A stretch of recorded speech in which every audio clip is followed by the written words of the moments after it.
गोष्टी, पण काही नाही. भोसले काकांनी सगळं कमवून ठेवलं, झाड लावलेलं रोपट, आणि त्याच्या फांद्या ह्या फुटलेल्या आहेत सगळीकडे. बरोबर.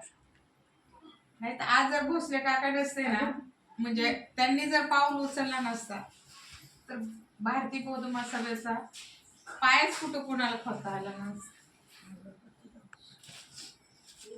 खरं काका तुम्ही गेलात, आम्हाला खूप सुरू वाटतं. कुठे जर कार्यक्रमात गेलो तर आम्ही कार्यक्रमात नाही का शोभऱ्यासारखे असतो. तुम्ही असताना आम्हाला म्हणजे असा कुठलाही कार्यक्रम असू देत तेव्हा आम्हाला आमच्या घरातल्या सारखं वाटायचं, किती लांब असलं तरी जवळ आहे म्हणायचं. आता आम्हाला असे म्हणणारे नाहीये. खूप खंत वाटते. एवढंच बोलून मी इथंच थांबते. माझ्या श्रीगोंदा तालुक्याच्या वतीने, म्हसे गावाच्या वतीने, जमदार परिवाराच्या वतीने, संत सैनिक दलाच्या वतीने काका तुम्हाला भावपूर्ण श्रद्धांजली अर्धांजली वाटून मी इथं थांबते. जय भीम. साधू साधू साधू.